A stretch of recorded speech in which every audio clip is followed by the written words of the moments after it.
Hello YouTubers, today we're going to be changing the engine. There was another video we put out a few weeks ago on the SEAT because there was problems with the engine. So now what we're actually going to do is we're going to replace it. There's two ways of doing it. You can just take the engine out, or you can take the engine and box out.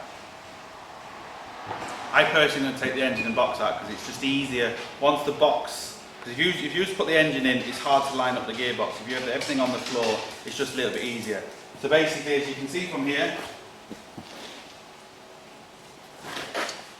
it shouldn't be too difficult to do this. It's just the engine mount on the left hand side, there'll be an engine mount on the gearbox, and there'll be an engine mount on the back.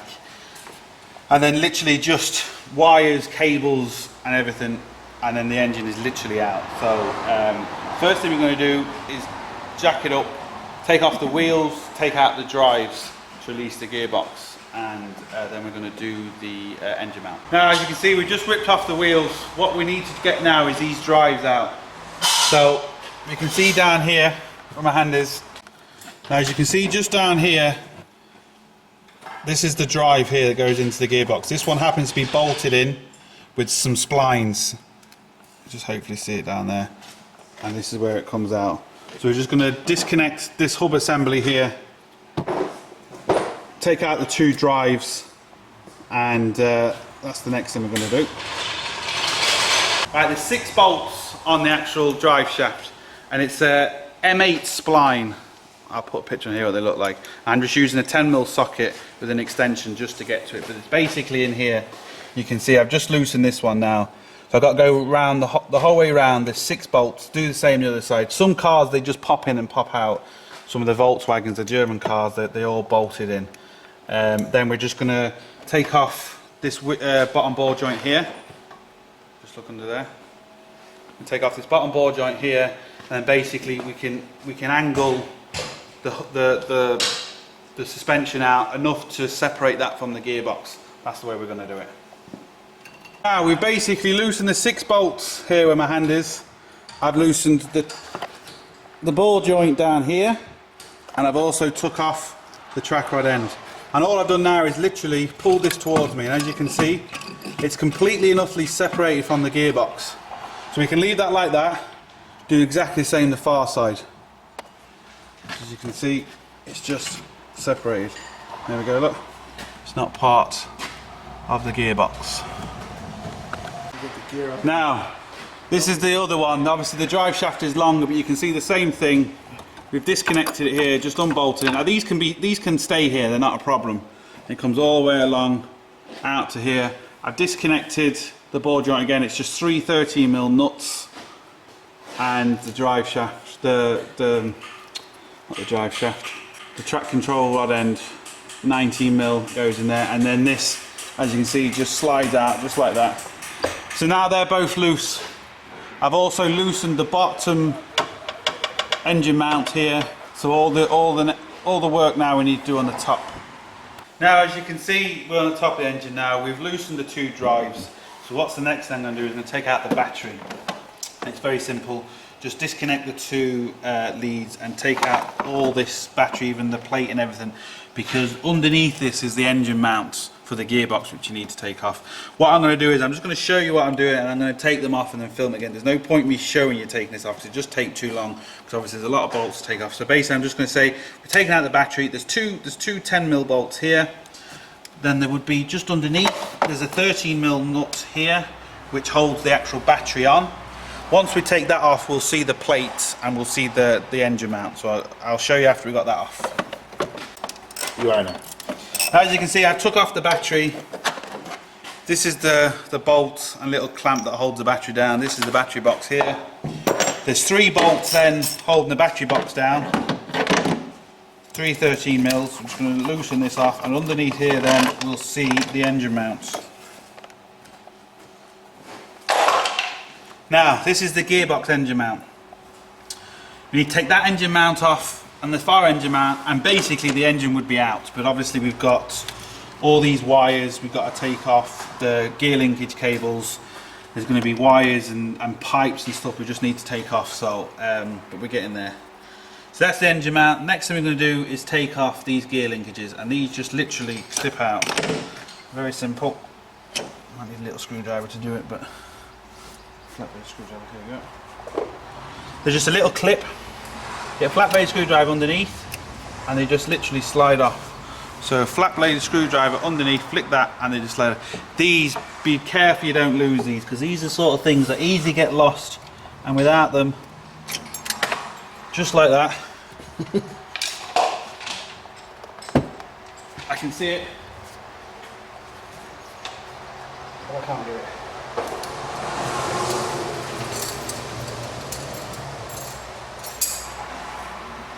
Now, I have it. What I suggest you do is get one of these. They're a magnet tray, and everything just sticks to them. They're really handy. These then should just literally slide off just as easy as that, look, just lifts up. Unclip them from there then. One more thing done. Now these are two little clips that hold on the gear linkages.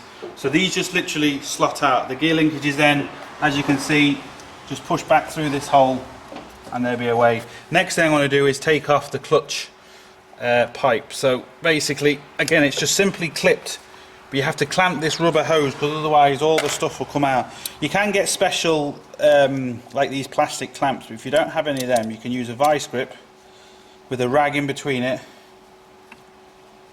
and then in between the jaws like that, and just clamp the pipe. You don't want to clamp it too hard, but you need to clamp it hard enough to stop the fluid coming out. And if you just look straight down here, that's the little clip. And that little clip can be just knocked out with a flat blade screwdriver.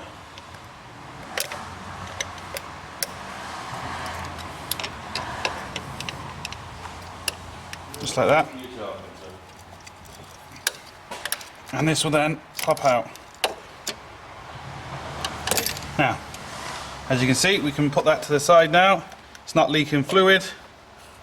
Push that little clip back in, you don't want to lose that again. Now, what we're going to do next is just start taking off these pipes. Now, there's no point me showing you it because there's going to be there's going to be loads. It'll be easier if you're doing it.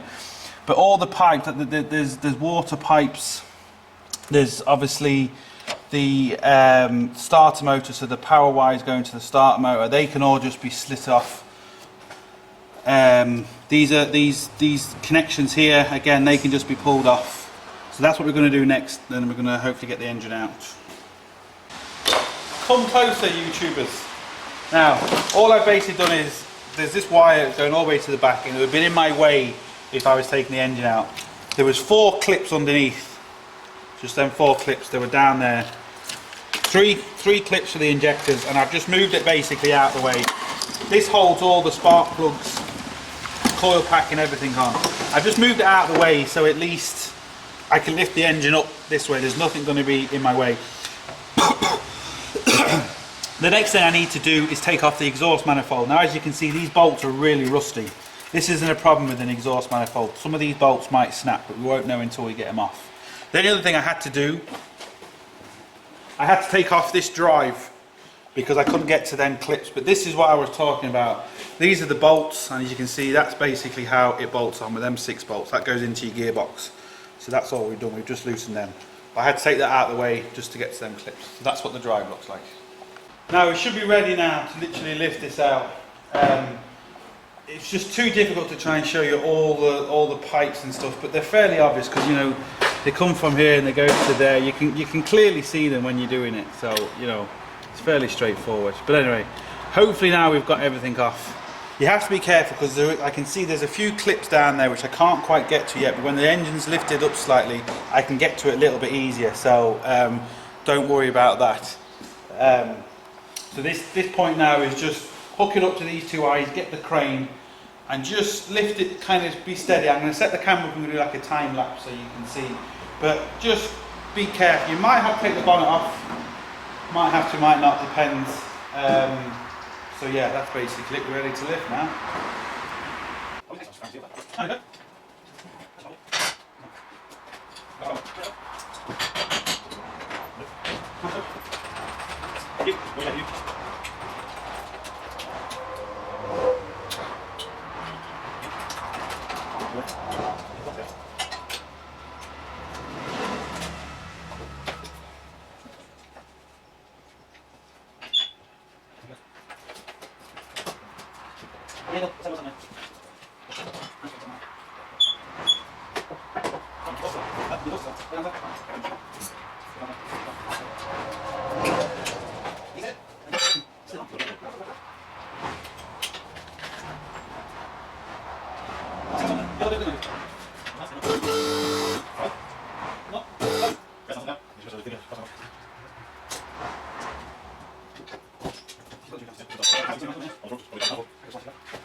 I think I found the problem. This doesn't seem to be connected. Connect this, it should start. Now, as you can see, we got the engine out. The engine is there. And I'm where the engine used to be. Now what we've got to do is, I'm going to call it for this video now. The next video I'm going to show you how to swap everything across, because we're going to have to swap things across to build this engine back up, our second-hand engine, to make sure it's okay. Then we'll slot it in. So there'll be a couple more videos to this.